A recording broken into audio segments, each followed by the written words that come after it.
Hey everybody, welcome to Is This Thing Working? Episode 159. How you doing today, Denise? I am awesome. Glad to be here on Wednesday where everything is wacky. It is wacky. But before we do go any further and start the show and get into the big news that we have every single day, I want to take a moment and say a silent prayer for everybody that is still without electricity here in Texas. We went out this morning to run an errand, and you could see the trucks on the way. There's more people coming to help you. I hope you have your electricity on very soon.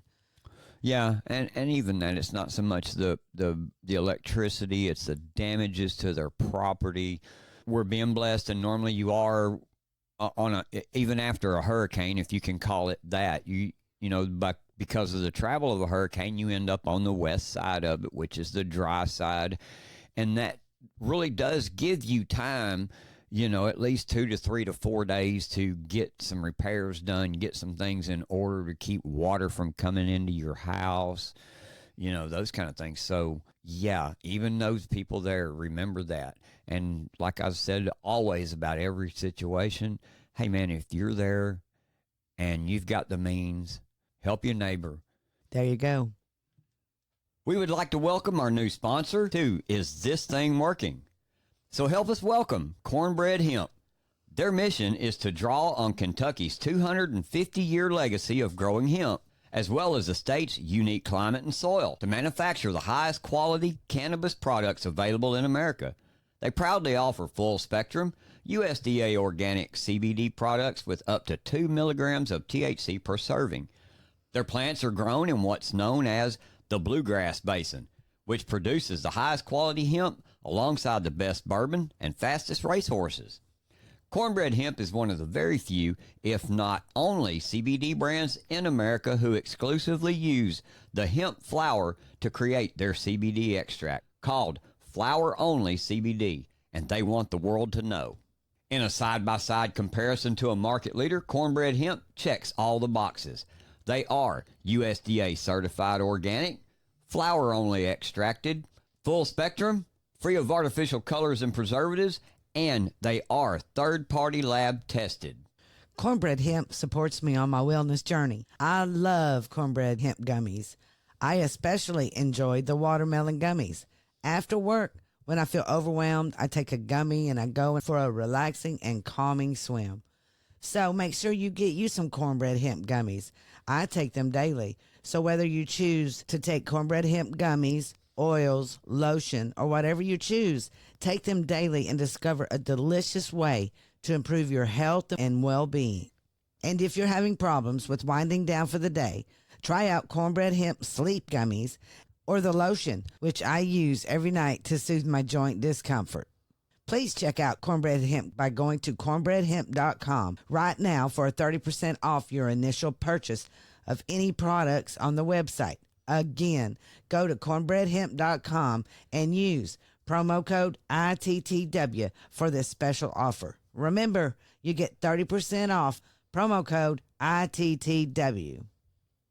I want to thank all of our sponsors. You're wonderful, and please support them. We appreciate that. And before we start the show today, we want to state these are our opinions and our assertions. And if you agree with us, make sure you tell your friends and share the show.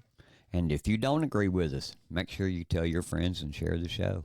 And also, stomp that like button, and please follow or subscribe wherever you see the name Is This Thing Working? And also download our podcast on Apple or Spotify or wherever you listen to podcasts. We're out there everywhere, even on YouTube. And make sure you download that Rumble app so you can follow the show, and you will receive instant notifications when we go live Monday through Friday, 2 p.m. Central Standard Time. Thank you, and let's get on with the show. All right, here we go. Call to action, Bannon Watch. Bannon Watch. Here we go. Here we go. Steve Bannon has 115 days left of prison life. And through Grace Chong, she asked everyone out there not to write him. I mean, before he went into prison, he asked everyone not to write him because he will not read them. Period. He will not read your letters. And I get, in a way, what he's talking about because he has a purpose. And he doesn't need to see how sad the posse is or get those emotions going at this point, where it's about force multiplying right now. Exactly. Being a force multiplier. And we also want to remind everybody that Peter Navarro is going to be getting out of prison on or around July 17th.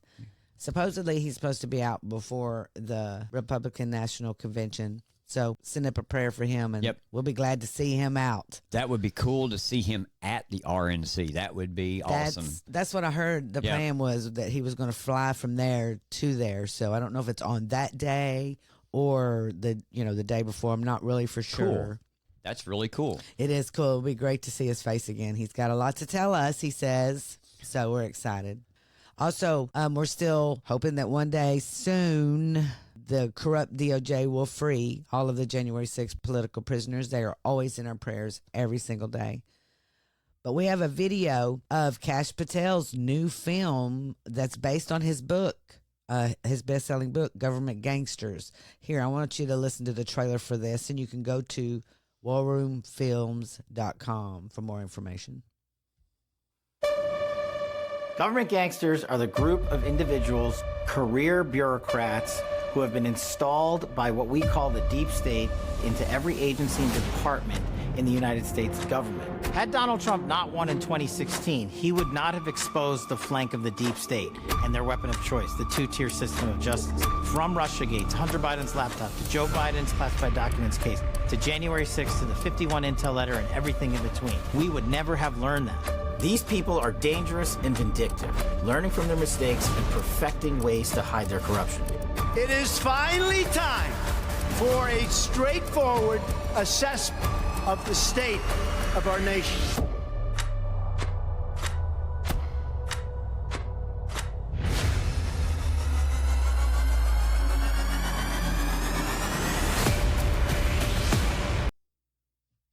And you can catch that premiere on July 18th at 2 p.m. during the RNC convention before President Trump's speech. You can pre-order this movie at warroom.film. And that being said, I'm ready to see it. I know you've been reading the book. I have been reading the book, and I will finish it before. I've been carrying it everywhere. You know, being a podcaster, man, you are busy, and being involved in your community and everything else going on with hurricanes and everything in the world. I'm still carrying it around. I'm going to finish it before this film comes out because it's a fabulous book. Yep. Much respect to you because I'm a horrible reader. I'm a visual learner and a hands-on learner more than anything else, so I'm excited to get to watch this movie and to see the things that they're talking about in here that you've been reading about. Yeah, it's amazing, and it gives a lot of details on our corrupt DOJ and everything that's going on in our government that we need to know about. But our call to action today, Grassroots is to get involved in your local community. Change cannot be made if you aren't involved. Become engaged with your local GOP. James and I, we went last night to our annual GOP meeting, and there was a speaker there that was so interesting. And what she is doing is very needed in the new judicial war that we have going on with lifetime or elected judges on the bench that we can't do anything about. They can make a ruling and, not give you your due process, and it's okay. And nothing happens. Nothing happens. No accountability at all.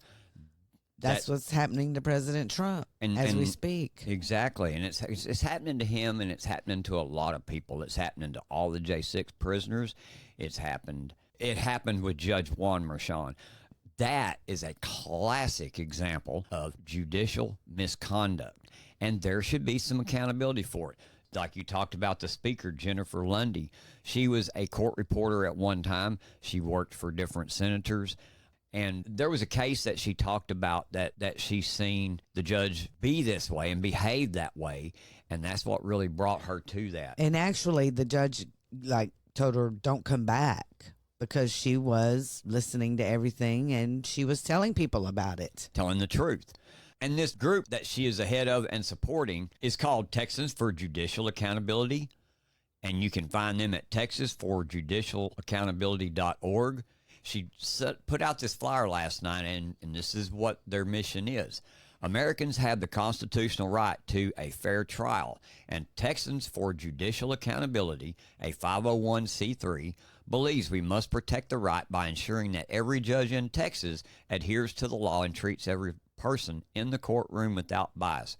We aim to educate the public about those who seek to insulate our courts from accountability and advocate for improved processes to address misconduct and facilitate transparency, thus restoring judicial integrity and protecting our constitutional rights. That was from Jennifer Lundy, the executive director of Stand for Accountability. And that was one of the three options that they talked about. You know, being able to discipline these judges for their unethical actions, for their judicial misconduct, all of these things. One of the things that she talked about, too, was the best way to figure out who a judge is, where he stands, and the best way to figure out a lawyer and look at them and where they stand. Because when a person gets themselves into trouble, what'd she say? The first thing they do is, I need a lawyer. Now, what lawyer do you need? Because she went into a meeting. They were having two hearings. This is the story that she was talking about, that at the court that she worked at. And she had two trials going on consecutively. And the first trial come around, and the defendant was convicted, thrown in jail. Well, between that trial and the next hearing coming up, the judge called her in there to speak with her in private, and he made the off-cuff remark, well, the next one's gone too. And she's like, well, thinking to herself, how do you know this? How do you know this?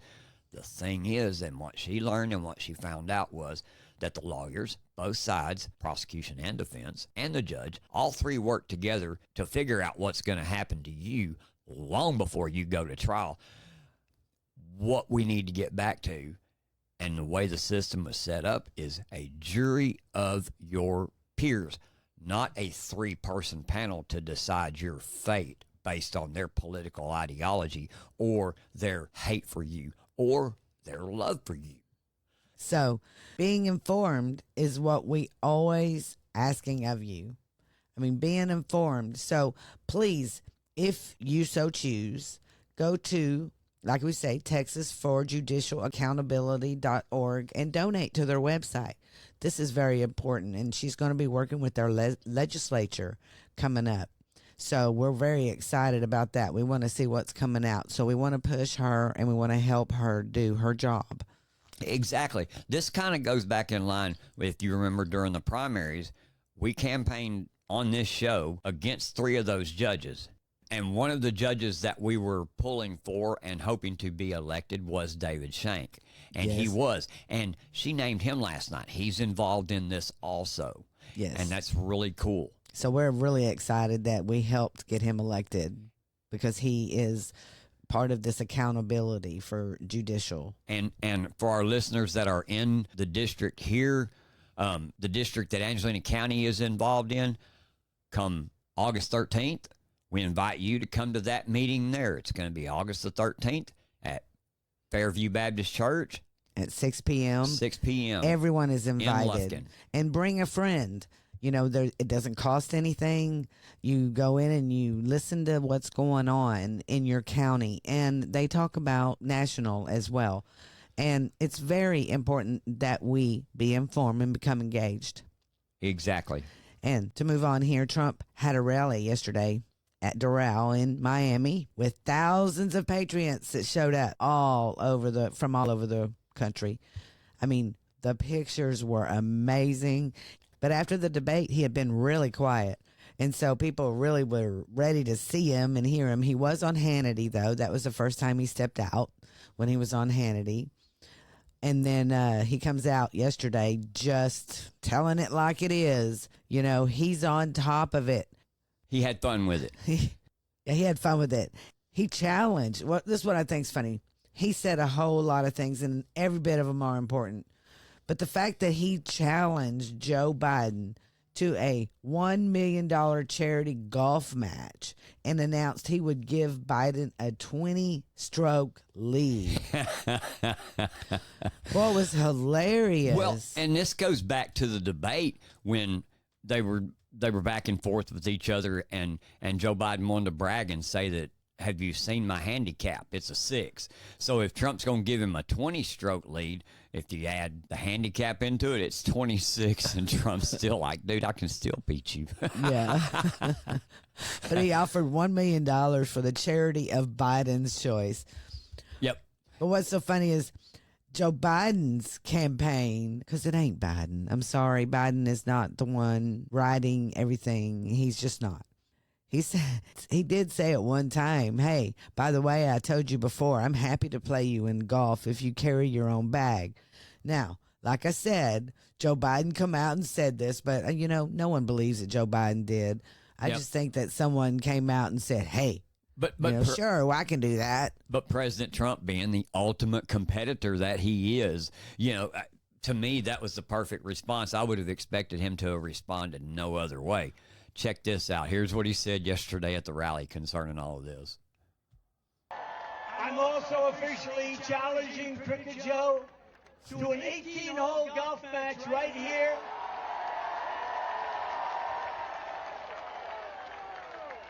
On Doral Blue Monster, considered one of the greatest tournament golf courses anywhere in the world, one of the great courses of the world.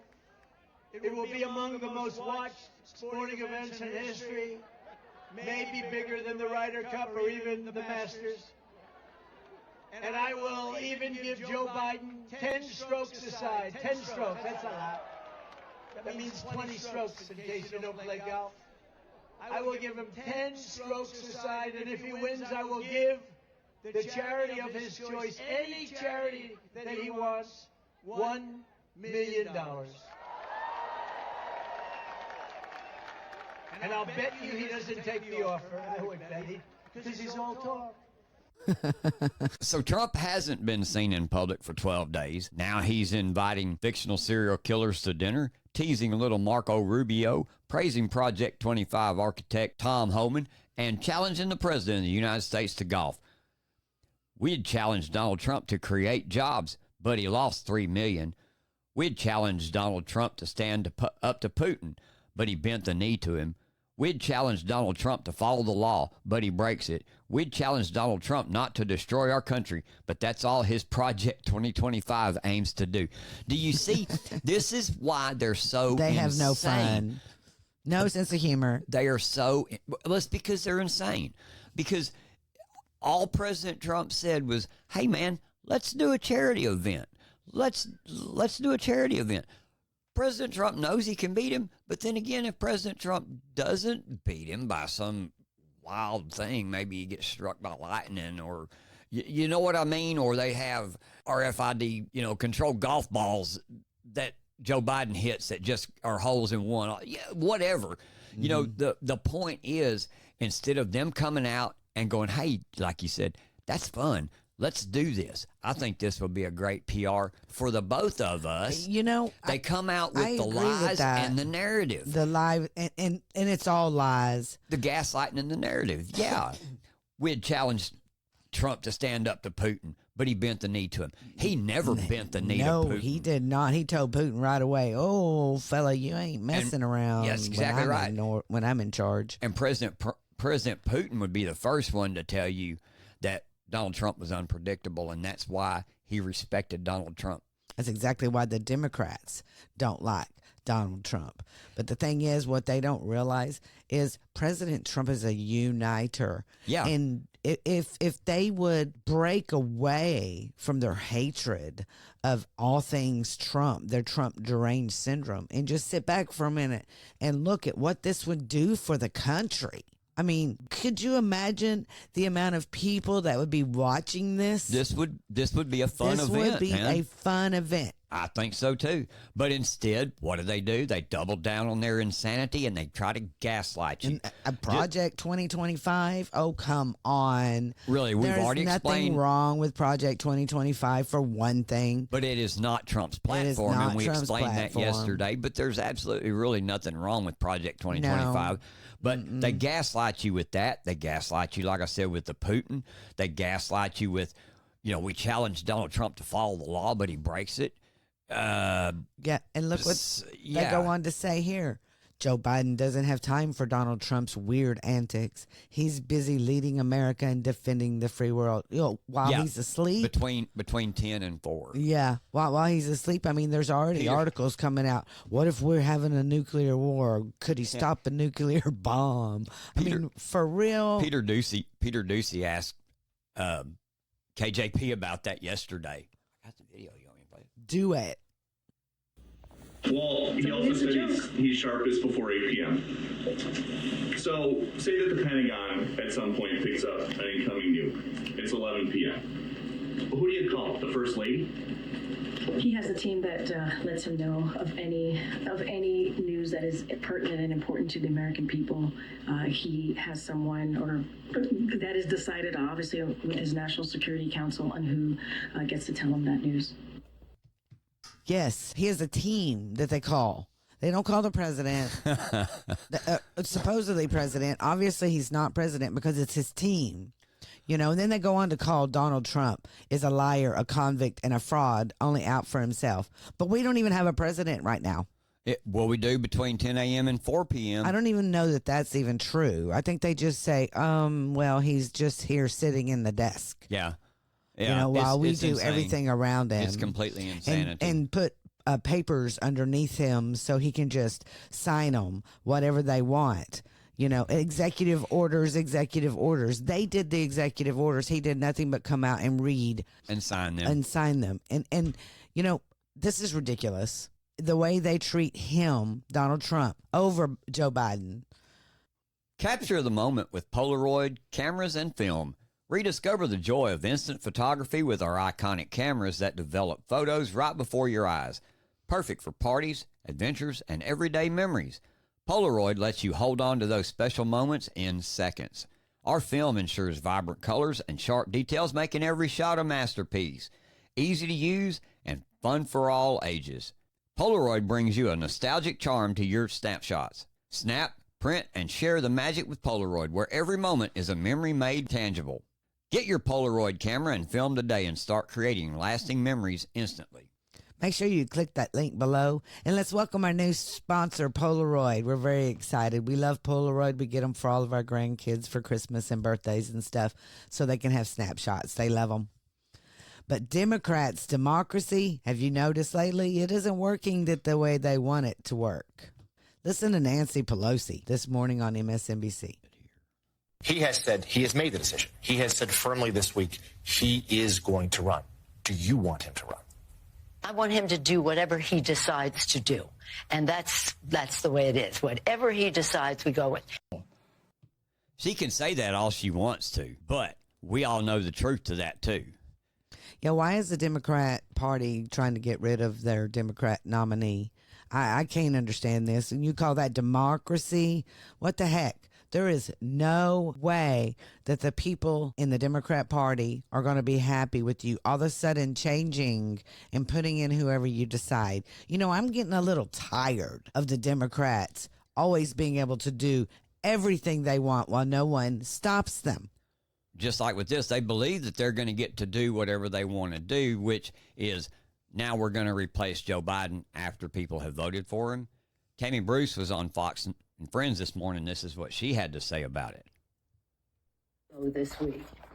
Nancy Pelosi pressed on President Biden's political future as the New York Times is urging Democratic leaders to, quote, tell him that he is embarrassing himself and endangering his legacy. The only way to persuade Mr. Biden to accept the need for new leadership is to demonstrate that the party is no longer following him. Fox News contributor Tammy Bruce joins us now. Tammy, we heard Nancy Pelosi this morning, but he has decided. He sent a letter to congressional Democrats saying, I am not quitting and stop talking about withdrawal. Yeah, Nancy's trying to make it seem as though everyone everyone else is in charge and he's still kind of trying to follow him. He has made his choice. And if anybody has ruined their legacy and is embarrassing themselves, it's the Democratic Party. But beyond embarrassment, it's dangerous. People have died under this regime because of their incompetence, because of their lack of communication, because of this house of cards that they set up in 2020.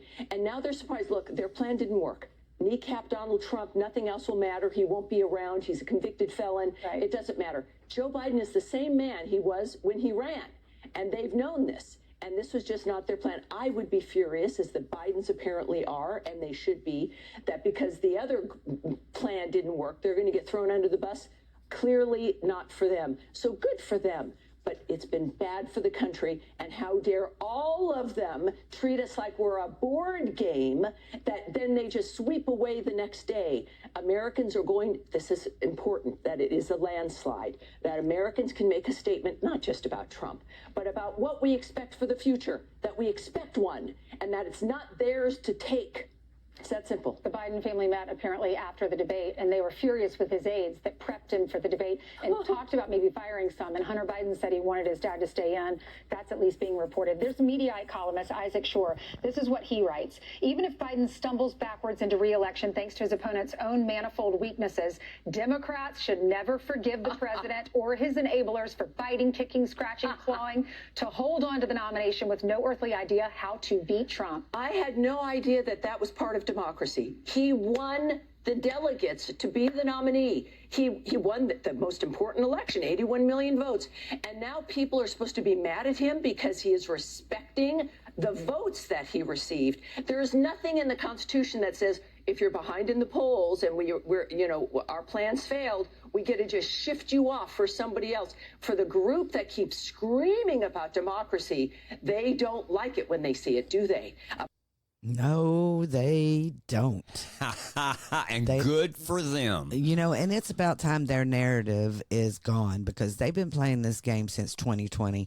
And as much as I adore Tammy Bruce, and she is right on everything she said, we've been telling you this the whole time. But one thing I will disagree with, Joe Biden did not get 81 million votes.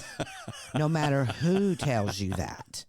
I mean, I know that she was talking off the cuff. Well, she was using, and she was using it for the narrative they have been spitting at us for 4 years now. And it's time for that narrative to go as well. Exactly. There's so many narratives out there that the media, Fox News included, have gone along with the Democrat Party. Now, I do watch Fox and Friends every morning because they're part of that first hour where you get the main news. They're just opinion, of course, and we don't like their opinions the majority of the time. But Fox News has gone right along with the narrative, Russia, Russia, Russia, and everything else. I mean, ABC News, CBS, NBC, everybody has gone along with covering up for Joe Biden for 3.5 years. And now Fox News wants to bring on people that are actually telling you the truth. And Tammy Bruce has been telling you the truth from the beginning. Oh, yeah, most definitely.